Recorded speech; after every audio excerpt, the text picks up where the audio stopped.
Chicos, seguimos. Miren, sigue habiendo ruido de la construcción, pero bueno, tenemos que seguir. Qué bien que por el filtro de audio no llegue ustedes, ¿sabes? Porque ahí me está martillando la cabeza. Bueno, ya, vamos a empezar.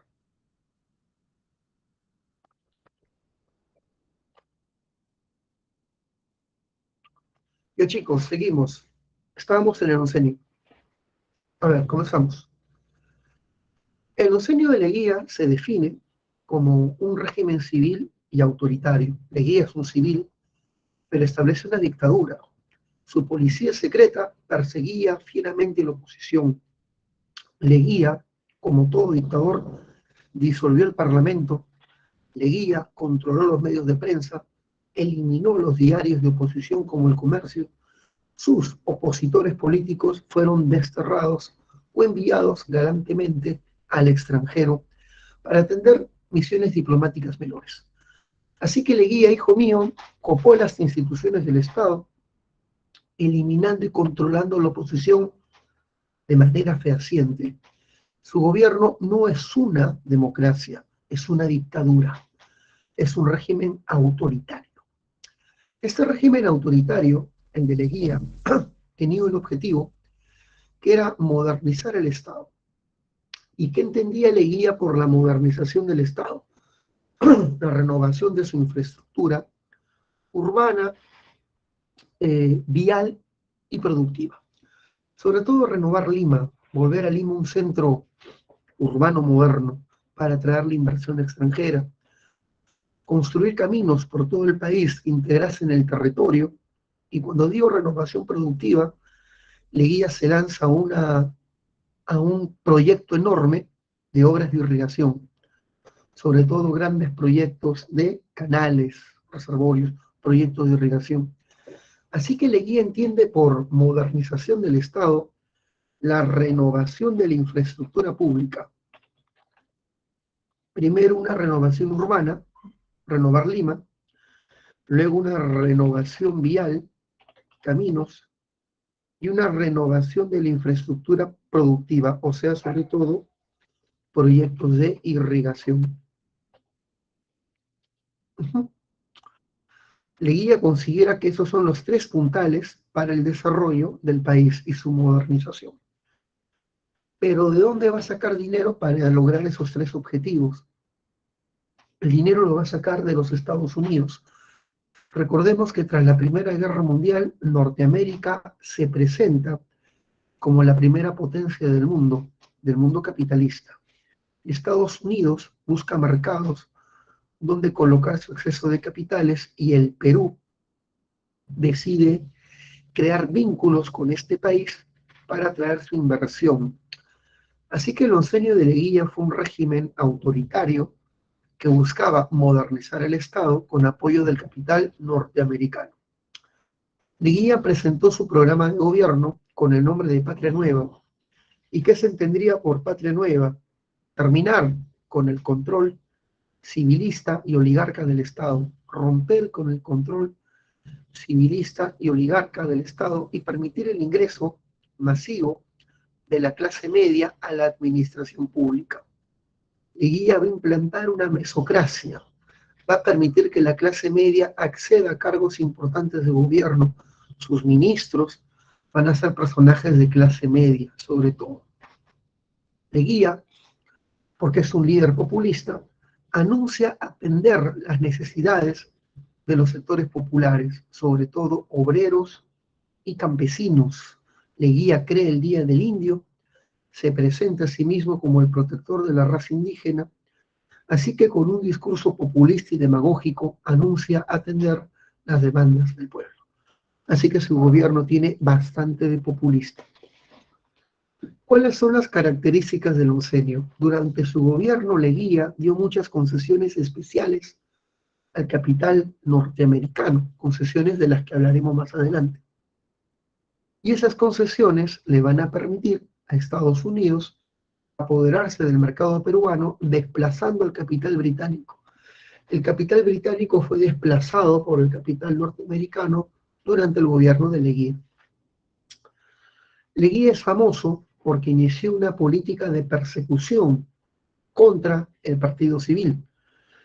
El vocero de este partido, el diario El Comercio, fue clausurado. El líder de este partido, José Pardo, fue sacado del país, lanzado al exilio. Los civilistas fueron sacados de los cargos públicos, así que su gobierno se basó en la persecución y remoción a los líderes políticos del Partido Civil. Con esto tenemos una característica importante del gobierno de Leguía. Leguía se enfrenta a la oligarquía. Leguía desarrolla un gobierno antioligarca y anticivilista. Muy bien. Su gobierno se caracteriza, hijo mío, porque va a realizar una avalancha de obras públicas. Leguía va a generar grandes obras públicas gracias a los préstamos norteamericanos, pero estas obras públicas van a estar repletas de corrupción. La corrupción se incrementa tremendamente en su gobierno. ¿Y por qué?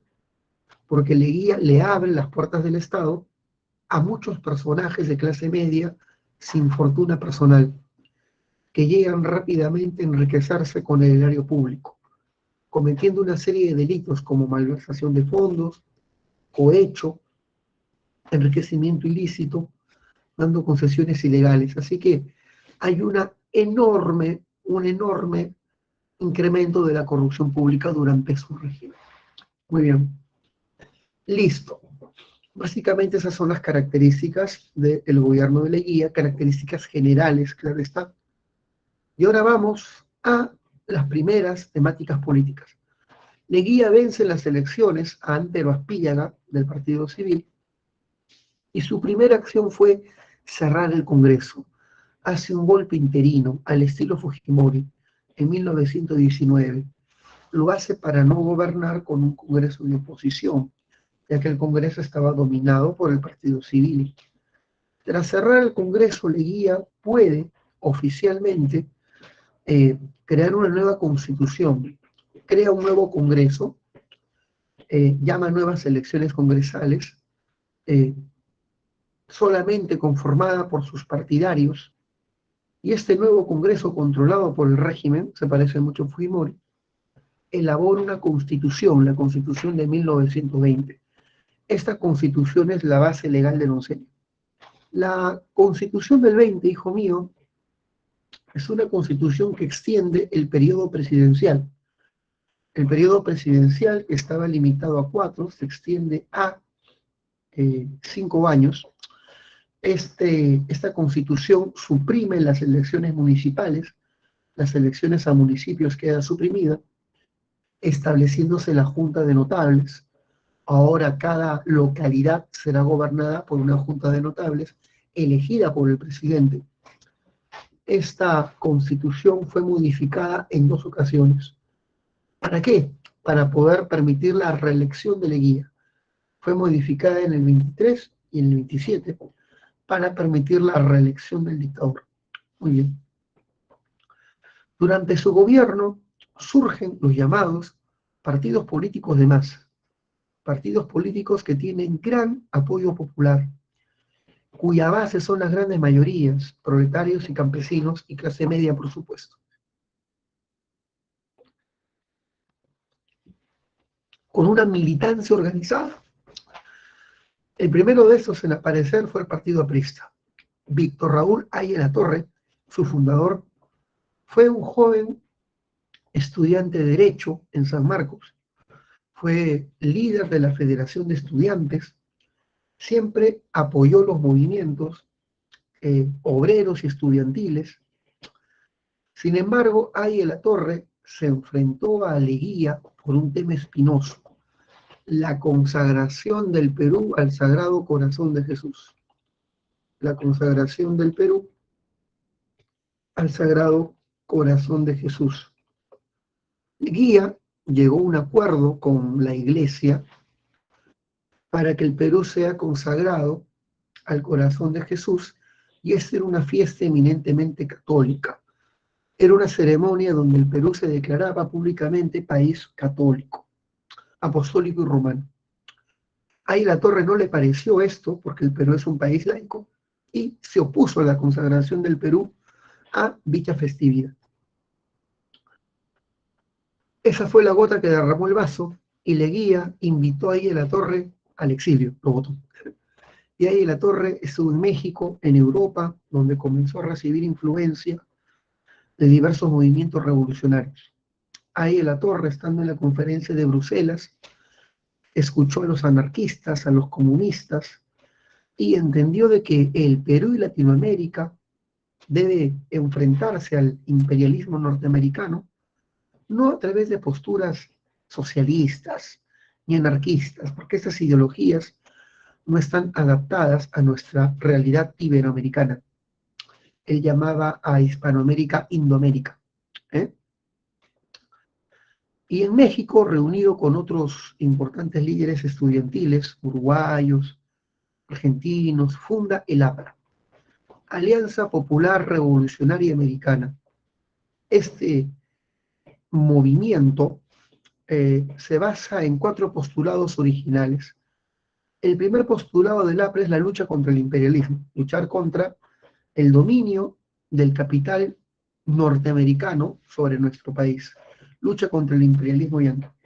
Su segunda propuesta es que para que América Latina se defienda del poderío norteamericano, su clase trabajadora y su clase intelectual deben unirse, no solamente a nivel nacional, sino a nivel internacional.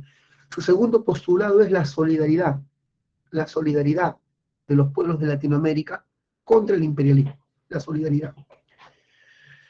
Su tercera propuesta era nacionalizar las empresas extranjeras, expropiarlas y hacer una reforma agraria, nacionalización de tierras y empresas, y tiene por tercera propuesta internacionalizar el Canal de Panamá. El Canal de Panamá es un canal estratégico que conecta el Caribe con el Pacífico, se encuentra en Panamá y está controlado por Estados Unidos, porque es el país que lo construyó, pues. Lo que propone Aya la Torre es que este canal debe ser internacionalizado y de uso para todas las naciones de América. La filial del Partido Aprista nace en el Perú en 1930. Así nace el Partido Aprista Peruano, así que es un partido con organización internacional. El libro fundamental donde Aya expresa sus ideas se llama El antiimperialismo y el APRA. Y en este libro, Aya la Torre propone crear un Estado fuerte, un Estado antiimperialista, que negocie con el imperialismo para la llegada del capital y las inversiones en mejores condiciones para el país. O sea, Aya la Torre no quiere romper con el capitalismo, quiere crear un capitalismo de Estado, un capitalismo que negocie con el capital extranjero para que esas inversiones lleguen en mejores condiciones para el Estado. Aya considera que la revolución en el Perú tiene que realizarla un frente único de trabajadores e intelectuales, siendo los intelectuales de clase media el sector dirigente, porque los obreros son muy pocos, en el Perú son una minoría, los indígenas carecen de luces y de instrucción, así que le toca a la clase media ser el grupo dirigente y en defensa del sector trabajador. Ese es el APRA, en síntesis. ¿Se entendió, chicos? ¿Se comprendió? Por favor, verifique.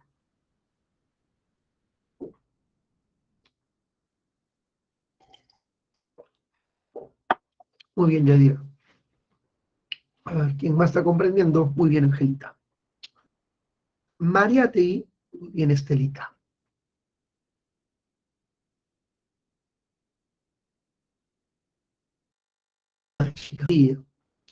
Bueno, el Partido Socialista de Mariátegui. Bueno, empecemos con Mariátegui. Mariátegui fue un ensayista, periodista, moqueguano, que vivió en pobreza, vivió en pobreza. Su madre, que era una mestiza humilde, tuvo que afrontar el accidente de este niño que le dio una especie de polio en la rodilla. Tenía un problema en el hueso de la rodilla. El chiquito no terminó sus estudios debido a estar postrado por estas dolencias y pasó buena parte de su infancia en el Hospital Maison de Santé, un hospital creada por la beneficencia francesa. Ahí el jovencito, brillante como era, comenzó a leer libros franceses, hablaba con los doctores y enfermeras francesas y aprendió esta lengua. Y sin tener grados universitarios, se formó de manera autodidacta, leyendo a los pensadores más avanzados de su época. Es un ejemplo de un tipo que se hace solo, autodidacta, sin necesidad de ningún grado universitario. Cuando era jovencito trabajó en un periódico como una especie de ayudante, llevando las líneas editoriales de un lado a otro, y de repente sin autorización, él mete uno de sus artículos en el número que iba a salir.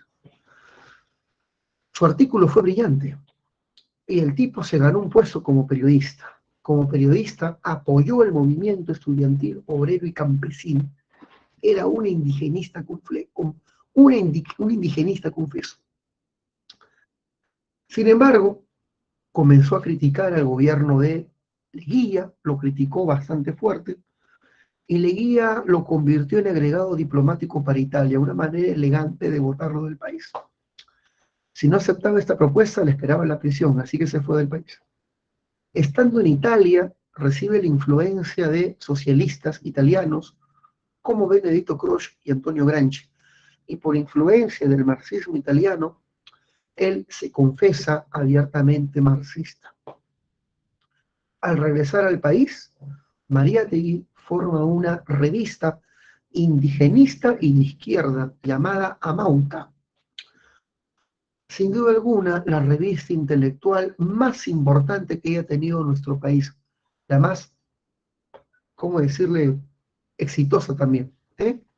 Ahí escribían César Vallejo, López Albújar, se permitía que haya presentes sus ideas sobre el país. Mariátegui sostuvo un debate con Ay de la Torre en esta revista. Intelectuales de renombre, hablaban sobre toda la temática, ciencia, sociología, poesía. Finalmente, Mariátegui escribe su obra cumbre, Los 7 ensayos de la interpretación de la realidad peruana, una obra que es la primera interpretación marxista de nuestra historia, donde se enfoca en el problema del indio. Para Mariátegui, cuando funda el Partido Socialista, lo funda en Barranco, ¿no?, en el distrito de Barranco, Mariátegui sostiene que el socialismo peruano no debe seguir los lineamientos del Partido Comunista implantado en la Unión Soviética. En la Unión Soviética se había establecido la llamada Internacional Comunista, que establecía los lineamientos para todos los partidos socialistas del mundo. Mariátegui decía que no, que el Partido Socialista en nuestro país debe adaptarse a las condiciones de Latinoamérica, no seguir los lineamientos del Internacional Comunista. Lo expresó con su famosa frase: el socialismo en el Perú no debe ser ni calco ni copia, sino creación heroica. Y Mariátegui, por lo tanto, es un socialista no ortodoxo, o sea, no sigue la línea soviética. Se muere muy joven y su partido pasa al control de Eudosio Rabines. Eudosio Rabines, que sí era ortodoxo, sí era prosoviético, le cambia de nombre al Partido Socialista, lo convierte en Partido Comunista Peruano y lo afilia al Internacional Comunista de la Unión Soviética. Lo afilia al Internacional Comunista. Listo. Para Mariátegui, el Partido Socialista era un partido de clase trabajadora, era un partido de masa campesina y obrera. Para él, la clase media no debía formar parte de esta alianza, porque él pensaba que la clase media era pues oportunista. Listo, se acabó. Ese fue el Partido Socialista. Vamos a la economía. La economía peruana en esta época estuvo basada en préstamos de Estados Unidos. El Perú concertó 12 préstamos con Estados Unidos, 12, por millones y millones. Estados Unidos puso ciertas condiciones para que el país siga accediendo al crédito externo, y una de esas condiciones fue que Norteamérica tome el control de nuestras aduanas, y nuestras aduanas fueron entregadas a agentes norteamericanos, y Norteamérica exigió que el Perú cree un banco que se encargue de la emisión de monedas. Y así nace el Banco de Reserva del Perú, creado en la época de Leguía, pues, ¿no? Y Leguía nombró como director del Banco de Reserva a un famoso agente norteamericano llamado William Cumberland, quien va a tomar todas las decisiones de nuestra política monetaria. Por eso es que algunos han criticado la guía de un presidente entreguista, ¿no? Por entregar el control de nuestra economía a agentes extranjeros. Tenemos una caricatura donde sale Leguía tomándole la mano al presidente Woodrow Wilson, ¿no? Eh, Leguía se presentaba como el gigante del Pacífico, y tiene acá una posición de amistad con el presidente de Estados Unidos. Leguía permitió la llegada de la IPC al Perú. La IPC es la International Petroleum Company, una sucursal de la Standard Oil en nuestro país. Standard Oil era la más importante empresa petrolera de Estados Unidos, cuyo propietario era John Rockefeller. Y esta empresa llega al país y reemplaza a la London Pacific en la explotación de la brea y Pariñas. Pero tú sabes que había un problema de impuestos adeudados con la London Pacific, y ahora todas esas obligaciones pasan a la IPC. La IPC llegó a un acuerdo con Leguía, y este acuerdo se va a llamar el Laudo de París. Con este famoso acuerdo, la IPC cancela toda su deuda pagando 1.000.000 de soles. Solamente con 1.000.000 de soles cancela toda su deuda con el Estado, y a cambio gana el derecho al congelamiento tributario por 20 años. O sea, el Estado no le va a imponer nuevas contribuciones por 20 años. Un tratado a todas luces lesivo para el Perú, un tratado a todas luces perjudicial para el Perú, quien deja de recibir millones por concepto tributario, pero Leguía dio esta concesión al IPC como agradecimiento a las inversiones norteamericanas. Listo. Así que el IPC explotará los yacimientos de brea y Pariñas, dando muy poco impuesto al Estado peruano. Una concesión de Leguía a esta empresa. Leguía cedió los ferrocarriles a perpetuidad a la Peruvian Corporation. Recuerden que el contrato Grace establecía que solamente debían darse los ferrocarriles por 66 años, y solamente es un decir, es un montón de tiempo. Bueno, Leguía entrega los ferrocarriles a perpetuidad. Sin embargo, un presidente nacionalista llamado Velasco recuperó los ferrocarriles para el Perú, pero eso se verá mucho tiempo después. Con todo ese dinero, Leguía comenzó sus obras públicas repletas de corrupción. Claro está. La renovación urbana de Lima. Lima debía estar hermosa porque se estaban celebrando los 100 años de la independencia y la batalla de Ayacucho. Así que comenzaron las fiestas del centenario y Lima debía estar renovada estructuralmente. Se construyen nuevas avenidas como la avenida Leguía, actualmente la avenida Arequipa. Se construye la avenida Unión, que es la avenida Argentina, la avenida Progreso, que es la Venezuela, nuevos distritos de clase media como Santa Beatriz, Jesús María. Se construye, hijo mío, hoteles para recibir a los diplomáticos extranjeros como el Hotel Bolívar, nuevos centros de salud como el Hospital Arzobispo Loaiza. Después de renovar Lima, los representantes de las embajadas extranjeras van a comenzar a regalar al Perú diversas, diversas obras conmemorativas. Por ejemplo, la colonia japonesa nos regala la estatua de Manco Cápac, está en la avenida Manco Cápac. Los españoles nos regalan el arco morisco. Mira, acá está. Acá está la estatua de Manco Cápac, regalada por los japoneses. El arco morisco en surco, regalado por los españoles. Los alemanes nos regalan el reloj, que está en el parque universitario. Nos van a regalar los chinos la fuente china del parque de la exposición. Y los ingleses el antiguo estadio de madera. Bueno, pues esta fue la modernización urbana de la capital. En el plano vial, Leguía comienza a construir carreteras por todo el país. Y para construir carreteras, Leguía recurre a un sistema de trabajo forzado para que todo ciudadano de 18 a 60 años construya carreteras de manera gratuita para el Estado por 2 semanas. La famosa ley de conscripción vial. Esta ley obligaba a todos los ciudadanos a construir carreteras, pero podías eximirte de esta contribución pagando el equivalente al jornal de las 2 semanas. Obviamente esta multa eh, podía ser asumida por la clase media y las élites, pero los campesinos, que eran los más pobres, debían trabajar necesariamente para el Estado. En esta foto se ve a la Guardia Republicana reclutando a los campesinos de un pueblito llamado Huancapi en Ayacucho, que van a ir a trabajar en la conscripción vial. Mariátegui denunció esta propuesta y la llamó la mitad republicana.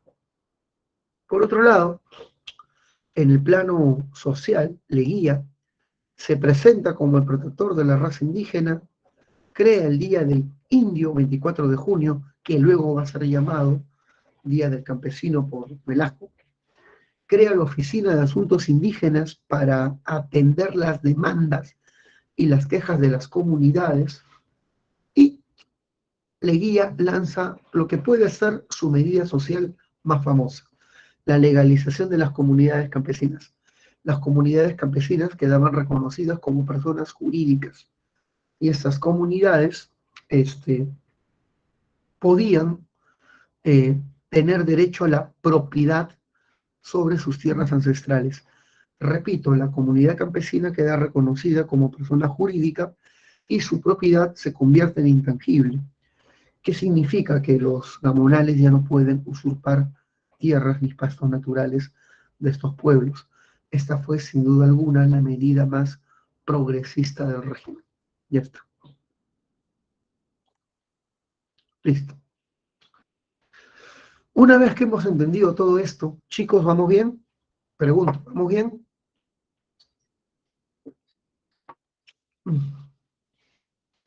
Muy bien, Yadir. Muy bien, Angélica. Ahora pasamos al plano internacional. Colombia tenía un problema con Estados Unidos. Estados Unidos promovió la separación de Panamá de Colombia por el tema del canal. Y Colombia quería, pues, en esos momentos, expropiar y expulsar las inversiones norteamericanas de su país. Para evitar eso, Estados Unidos compensó a Colombia entregándole todo el Putumayo.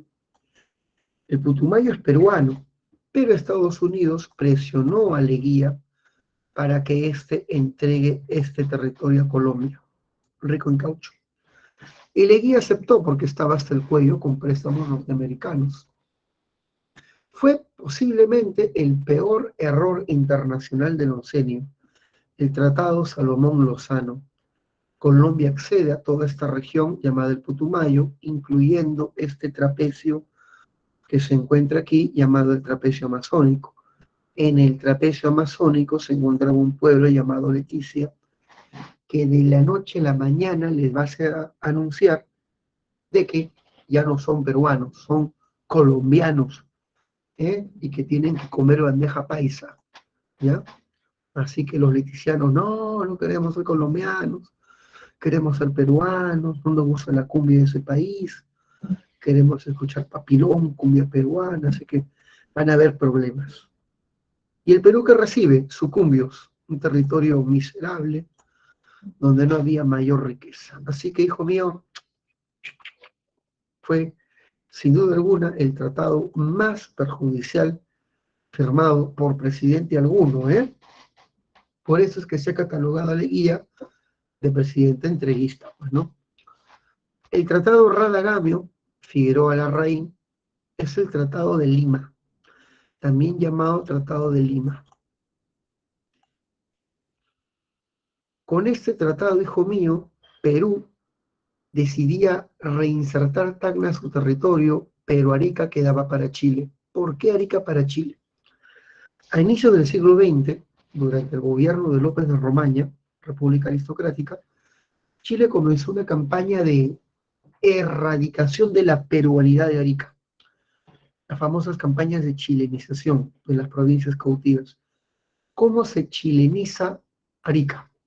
Prohibiendo las festividades patrias del Perú en Arica, obligando a los jóvenes al servicio militar obligatorio en el ejército chileno, expulsando a los sacerdotes patriotas que desde el púlpito hablaban de la reincorporación de Arica al país. También se cerraron los colegios públicos peruanos en Arica y se envió a delincuentes chilenos a hostigar a personas notables de Arica, los mazorqueros. Con todo esto, hijo mío, Arica quedó chilenizada. Ya no hablaban castellano, sino esa rara lengua que hablan los chilenos, que es muy difícil de comprender. Dicen que es castellano, pero se asemeja más a la lengua Namekusei de Dragon Ball, si es que han visto Dragon Ball, ¿eh? Muy bien. Y debes saber de que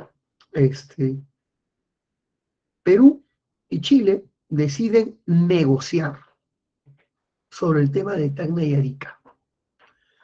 Y la negociación se establece de la siguiente manera. Tacna reinsertada al Perú y Arica reinsertada, o mejor dicho, se queda para Chile. Una especie de corte salomónico. ¿Eh? Y así se solucionó el problema de las provincias cautivas. Ya el plebiscito era imposible, eso no se iba a realizar, no se iba a realizar. Y así se cerró fronteras con Chile de una vez por todas. Muy bien, listo. Sin embargo, hablaremos ahora del final del oncenio, la caída de Leguía.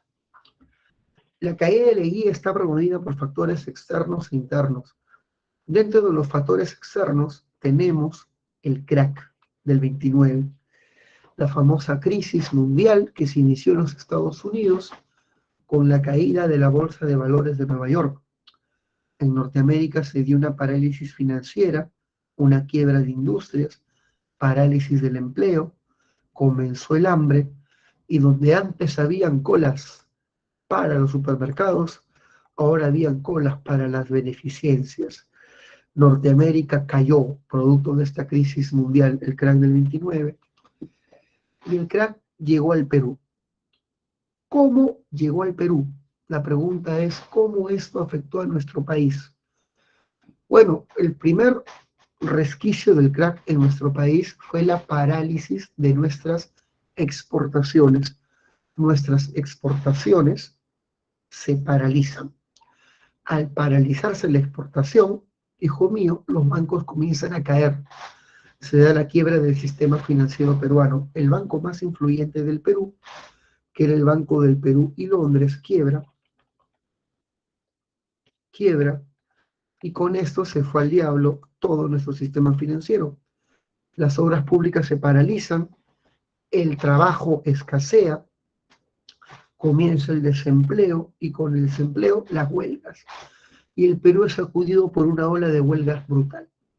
Dicho sea de paso, las huelgas van a tener un cariz político por la corrupción del régimen. El gobierno de Leguía fue bien corrupto. ¿Ah?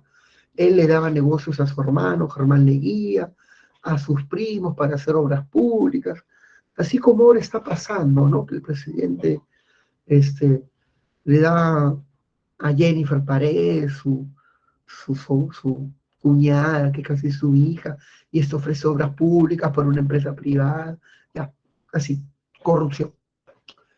Y los sanmarquinos, que siempre estamos en todo momento importante de la historia, los sanmarquinos asaltan la casa de Leguía, que estaba en el Jirón Carabaya. La asaltan y la saquean. Vivan los sanmarquinos. Muy bien.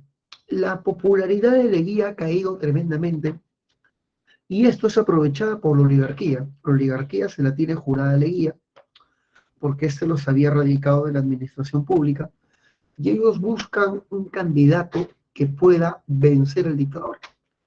Y ese candidato, ese personaje con aura popular, sería el coronel Luis Miguel Sánchez Cerro, que se revela desde Arequipa. Tiene apoyo de las élites y la clase media de Arequipa y comienza su famosa revolución para derrocar a Leguía, el cual es capturado y llevado al Panóptico de Lima, para luego ser enviado al hospital militar, porque estando preso se enferma de próstata, le da próstata.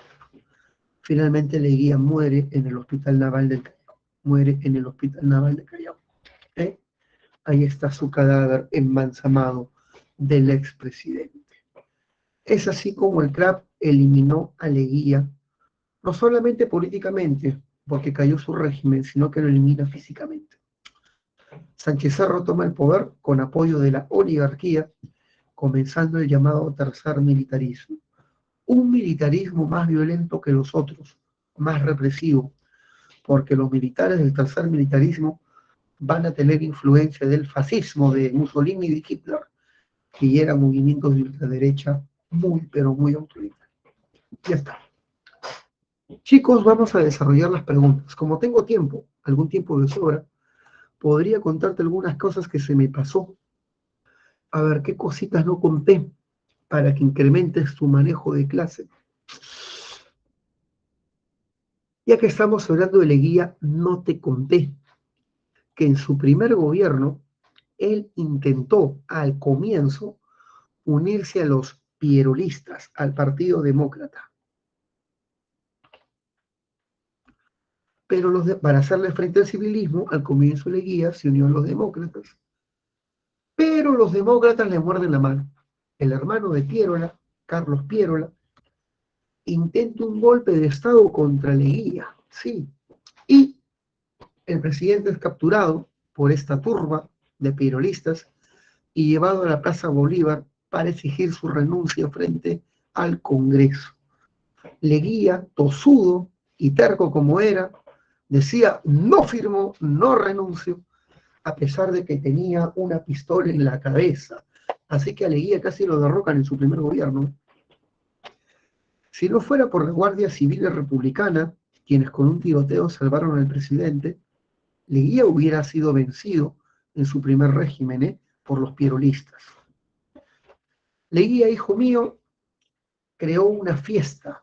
O sea, el día en que él no cedió al chantaje de los golpistas, se le llamó el Día del Carácter. El Día del Carácter es un famoso suceso ocurrido en el primer gobierno de Leguía, donde él, de manera tosuda y valiente y terca, hizo frente a los golpistas, evitando firmar su acta de renuncia. El Día del Carácter. ¿Cuáles son las consecuencias de este suceso? Que Leguía abandonó su alianza con los pierolistas y buscó apoyo en la clase media. Y este suceso lo transformó para comenzar un gobierno de tipo autoritario. Leguía, tras este evento, se torna autoritario, por si acaso. Listo. Ya está. Ah, y a manera de anécdota, cuando Piérola murió, porque ya es un ancianito, aquí están,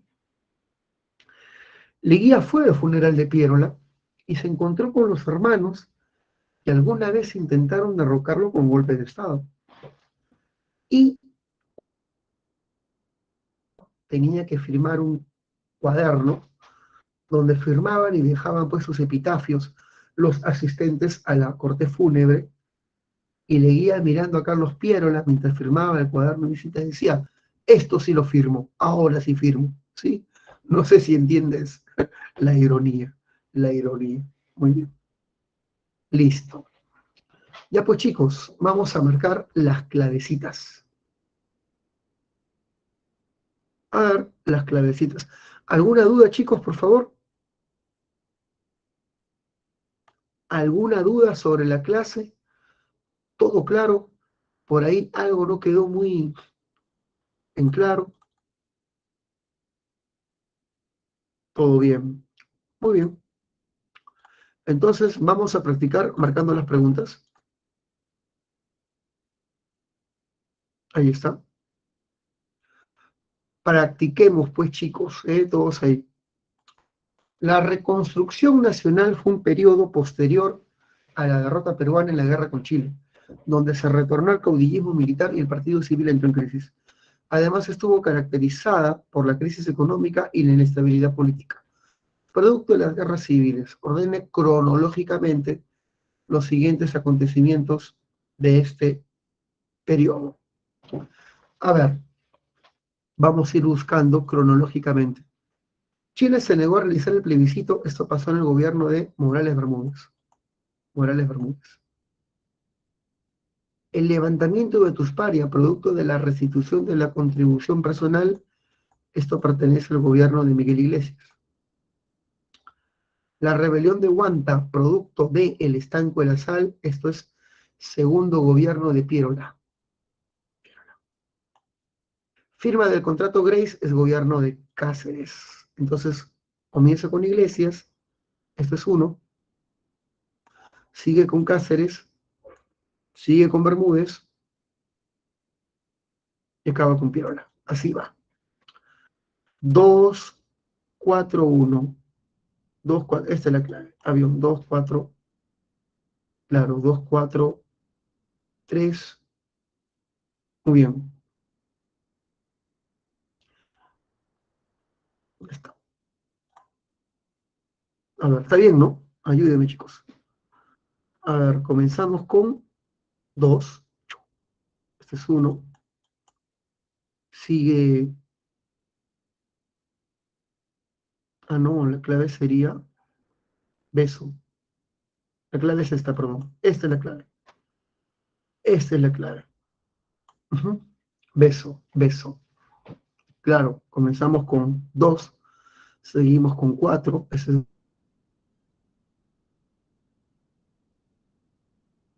Beso. Muy bien. Sigamos. 2.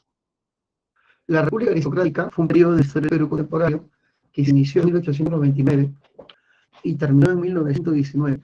Uh-huh. Eduardo López de Romaño fue el primer presidente de esta etapa y gobernó entre esos años. Culmina con el gobierno de José Pardo Barredo. Relaciona a los presidentes con sus medidas o acontecimientos de este periodo. A ver, la firma del Tratado Velar de Río Branco es de Leguía, primer gobierno. El reglamento de acceso femenino a las universidades es de José Pardo, primer gobierno. El establecimiento del Reglamento General de Huelgas es de Billy Bush y la promulgación del Código de Minería y Código de Aguas es de Romaño. Con todo ello hacemos la relación simplemente, ¿no? Y es 1B, 2A, 1B, 2, acá está. 1B, 2A, 3D y 4C. 2, la clave es A de Avencia, mesa. Esta imagen estaba en la PPT. Son los indígenas amazónicos explotados en las llamadas correrías del caucho. Dice, la República Aristocrática fue un periodo caracterizado por la hegemonía, bla, bla, bla. La imagen que se muestra refleja el aspecto social que representa las correrías hechas por los caucheros sobre las tribus amazónicas. A ver, esta de acá, caucho, y la explotación de las correrías.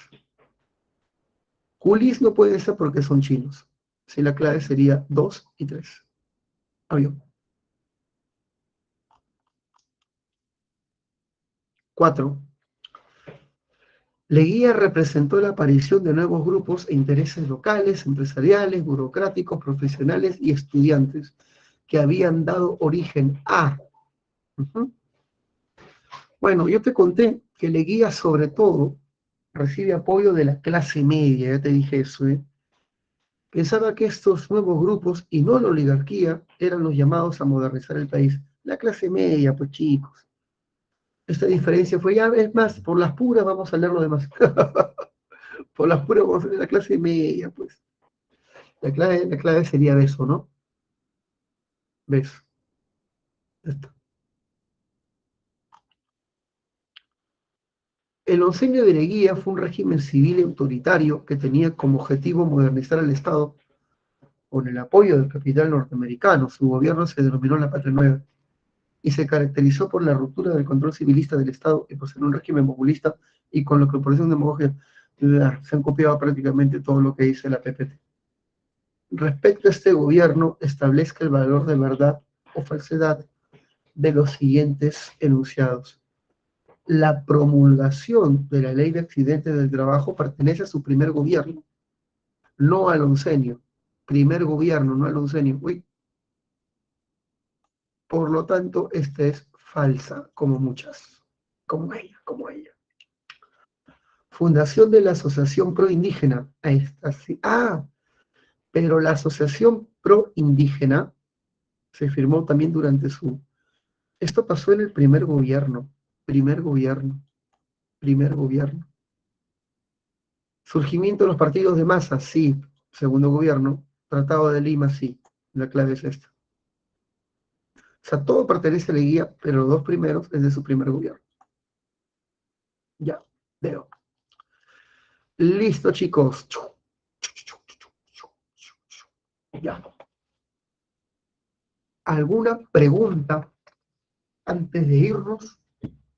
¿Todo está claro? Pregunto yo. ¿Alguna duda, alguna curiosidad histórica, algo que quieras conversar? Linor dice, las fijas para el domingo, señor. Bueno, lo que siempre viene, Linor, apunta es el contrato Grace, el contrato Dreyfus. Primero vamos a hablar de los contratos, ¿eh? Contrato Grace, contrato Dreyfus, laudo de París. Eso debe estar bien en tu cabeza. Otra cosa que suele venir son los sistemas de venta del WAN, arrendamiento, consignaciones y monopolios. Eso vas a estudiarlo, amigo Linor. Otro evento, siempre por ahí hay una pregunta de la Guerra del Pacífico. Siempre por ahí, sobre las causas. Sobre las causas, normalmente sobre las causas. En Historia Universal hemos hecho hasta Primera Guerra Mundial. En Historia Universal siempre viene una, por Dios, de ilustración. Ilustración está de moda en el examen de la pre y también en el examen externo. Ilustración siempre viene. O una que otra revolución burguesa, que puede ser la Revolución Francesa o las revoluciones industriales.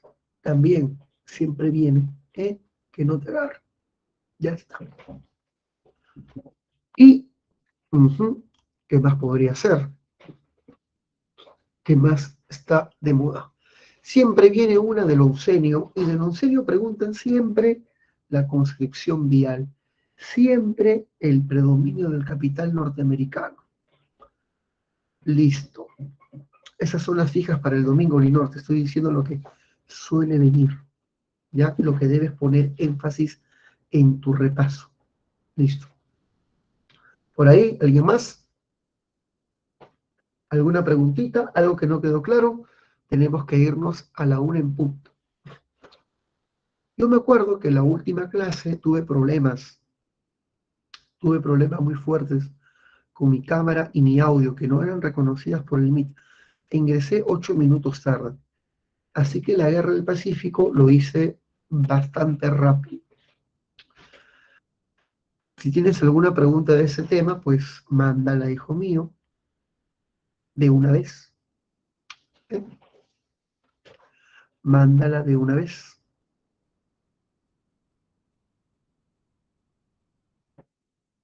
Ok, Linor. Bueno, ya la gente se retira para comer.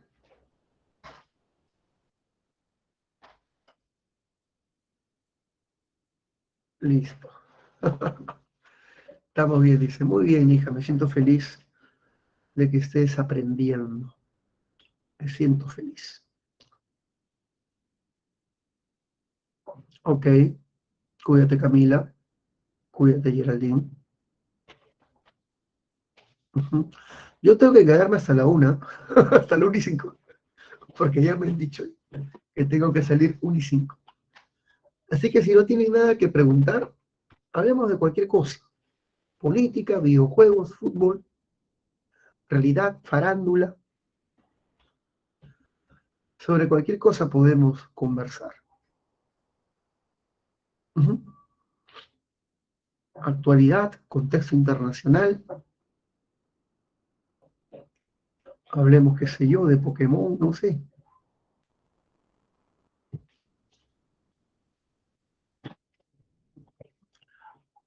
Ya ves, no te digo. Tengo que quedarme 5 minutos más. Ah, por lo menos el Perú clasificó al Mundial de Dota. Qué bueno, qué bueno. El Perú siempre ha tenido nivel, ¿ah? Siempre ha tenido nivel. No tanto en Dota, pero sí en videojuegos de pelea. En Tekken Tag, King of Fighter y Street Fighter, el Perú siempre ha tenido un nivel más o menos respetable. No el nivel que tienen pues, los coreanos, los japoneses, pero un nivel respetable. Para la vagancia somos buenos, ¿eh? Para la vagancia somos buenos. League of Legends, mejor que Dota 2, bien difícil, ¿ah? Porque Dota en realidad es el juego original, pero no podría sorprenderme porque League of Legends es una copia del Dota y lo pueden mejorar. Y esto ha pasado muchas veces, que un videojuego crea el género y otro lo mejora. Podría ser, ¿ah? Pero yo escucho más Dota que League of Legends, ¿eh? O sea, es más popular. Escucho más Dota que League of Legends. Claro que sí. Eso pasó, por ejemplo, con Combate. Combate empezó con los realities y fue mejorado por Esto es Guerra. Es un ejemplo bien ridículo, pero es un ejemplo. Uy, ujú, ya está. ¿Algún otro comentario? Ah, no olvidarse. Si tienes alguna duda, multichat, por favor, ¿ah? Si tú tienes alguna duda, necesitas el multichat y tienes que usarlo sí o sí. Perú reina Dota 2, pero en el extranjero reina el LOL, el LOL. Bueno, no lo sé. Yo no me he dado cuenta si el LOL domina en las ligas extranjeras. ¿Eh? Yo lo que paro escuchando es Dota. Este, posiblemente, ¿ah? Hay muchos juegos que fuera del país son una barbaridad. En el Perú, por ejemplo, nunca se jugó Street Fighter 3. Pero en Oriente, wow, lo que hacían. Y en Oriente y en Estados Unidos, Street Fighter 3 es uno de los juegos clásicos y de los predilectos para la competencia. Reynoso, todo el mundo quiere que le vaya bien, pero desde el análisis no sé si auguramos un éxito, porque su sistema es defensivo, siempre jugó defensivamente en el Puebla y en el Cruz Azul, no va a haber tenencia de pelota, a Reynoso no le gusta el chocolate, así que con eso se muere Cueva. Cueva no tendría mucha razón de ser en el equipo de Reynoso. Dice que ha madurado, dice que ya no es el joven impetuoso que se peleaba con jugadores y dirigencia. Esperemos que sea así.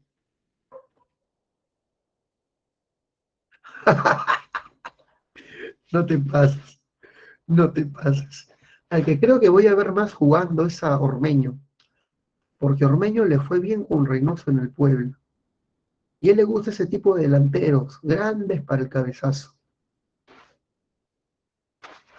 Yo creo que por eso Lozano ha, yo creo que por eso Lozano ha contratado a Reynoso, un entrenador barato, no tan caro como los de prestigio internacional, barato, y diciendo, bueno, como el siguiente mundial van 6,5, me alcanza el cupo, me alcanza, ¿eh?